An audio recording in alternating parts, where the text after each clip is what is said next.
Today we are discussing circular motion, especially uniform circular motion. I am giving motion, uniform circular motion to this medical tap using this cloth, we can say thread. This way, observe this.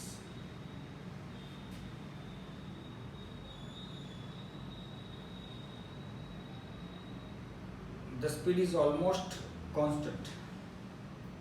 So medical tap is performing uniform circular motion. Yani the motion of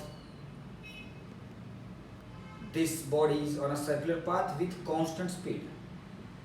But what about its velocity? Is it constant or not? No. No. Yes. Because of, suppose in this situation, this is the center, or this is the at certain moment its position. So its velocity is in the direction of tangent. So here velocity in this direction. But after certain moment, the velocity in this direction. So magnitude is constant, but by direction velocity is not constant. See the figure. Particle is performing uniform circular motion on this circular path of radius r. At certain instant it is here. So velocity is in the direction of tangent. This one is the velocity v1, say v1.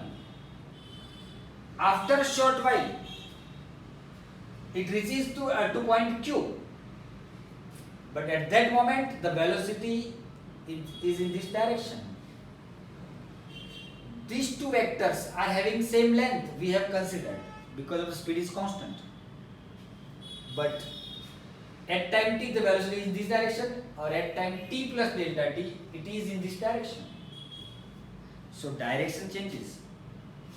So accelerated motion is there because of velocity changes.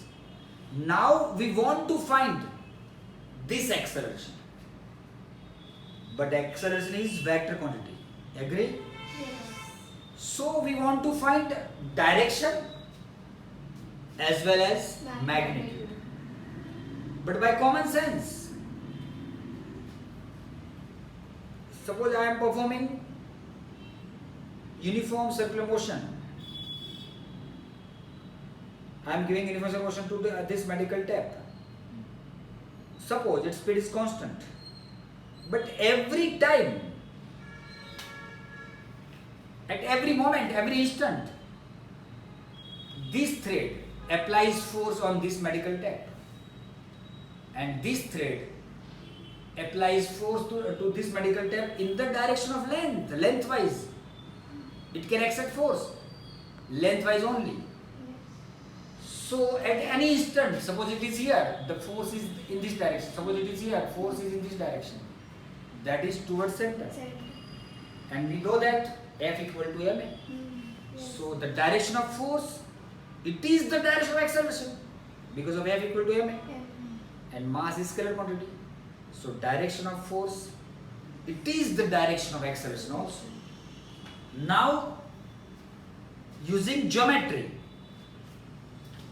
suppose at time t particle is here, at time t plus delta t particle is here. So this one is v1 and this one is v2. So this one is v2. We have drawn these two vectors from same point. So this one is v2, so this one is v2. I have tried my best. See, this and these are parallel, and v1 are parallel. So this is v1 vector, this is v2 vector, and this one is question mark.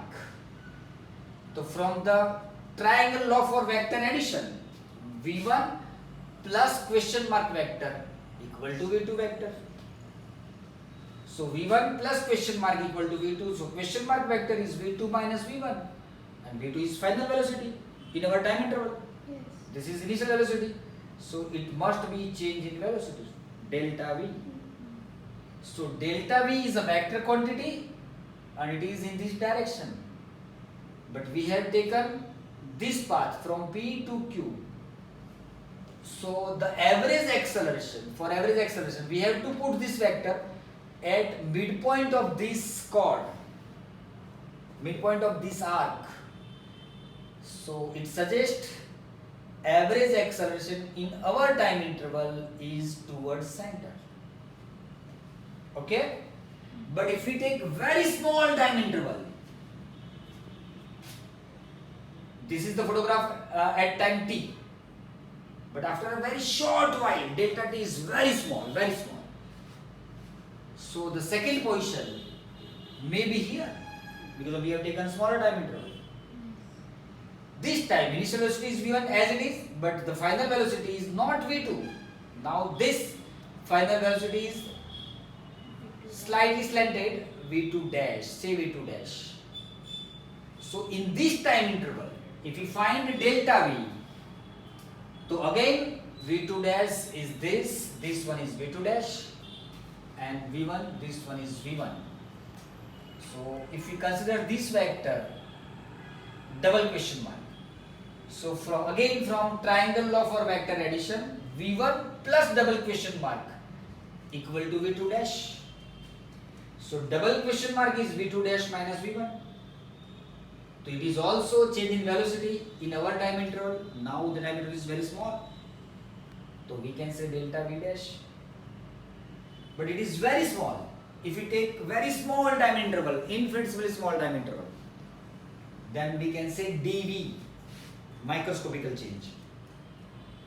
So this one, observe the direction. Now these 2 points are P and Q dash. So if we put this vector midpoint between these two, midpoint, arc midpoint, so it also suggests towards center.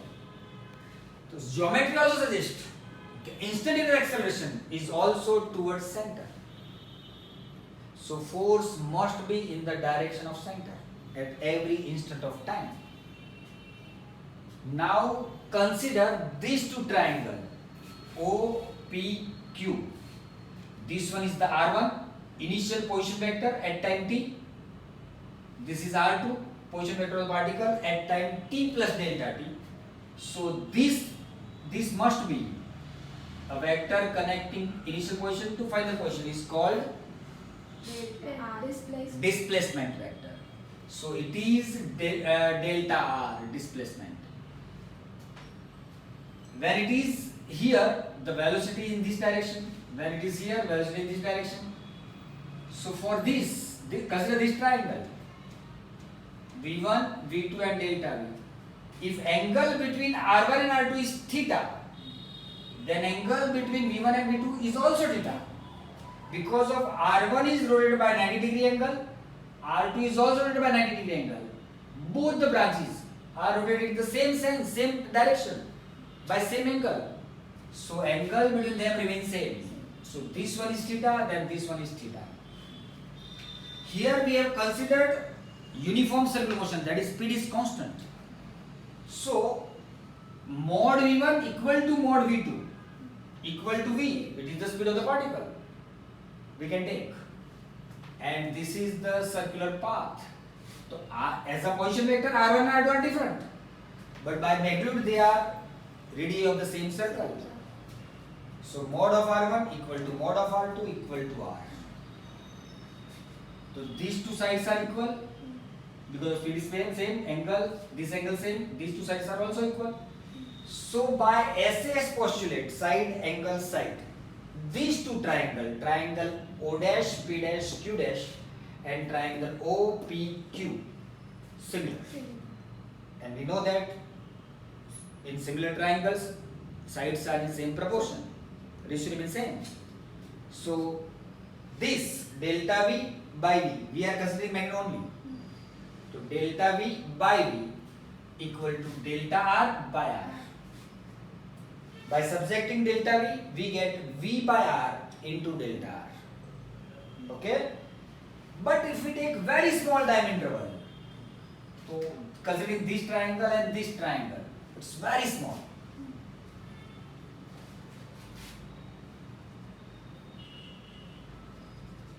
This is d theta.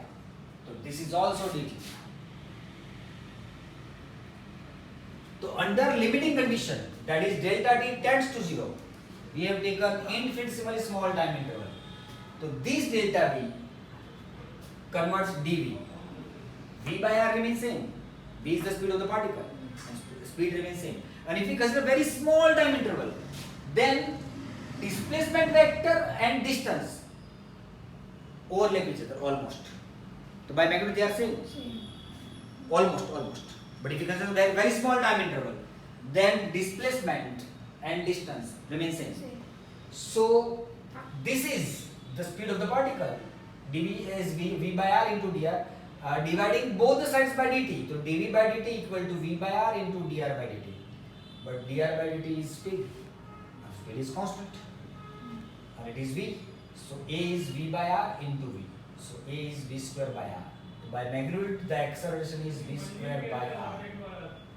And we have discussed direction already. It is towards center. Same. So we have obtained acceleration of the uniform particle performing uniform circular motion is towards center and having magnitude v square by r.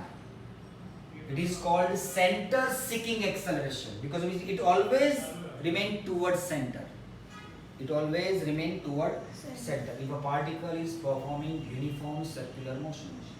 But from that uniform speed, I want to increase. Suppose initially the velocity, speed of the particle, that is medical term, is 20 centimeter per second, for example.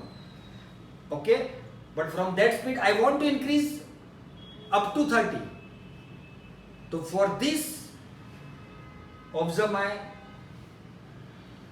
position and effort this way. Suppose the speed is constant or it is 20 centimeter per second, but I want to increase at another level, say 30. So for this, I have to displace my force not towards center. See this. So at certain moment when medical tap is here, this here, and center is here, so at a time I have moved my hand this way. Now the force is in this direction, Yes. not towards center. Center is same. It is moving on the same circular trajectory, but the force is toward this. And this force has two components. This one is centripetal acceleration and this one is tangential acceleration. And this gives increment in speed. Otherwise, we can't increase the speed of the particle. So that is, if a particle is performing uniform circular motion, acceleration is towards center. But if a particle is performing circular motion with increasing speed, this way, so acceleration must be here. Particle is performing this way, and it is performing circular motion on the same track, on the same radius, but it is performing circular motion with increasing speed. So the actual force is in this direction. It has two components. Acceleration is also in this direction. It has two components. This one is tangential acceleration and this one is centripetal acceleration. Sometimes it is denoted as radial acceleration. And this acceleration is responsible for circular motion. And this acceleration is responsible for increment in speed.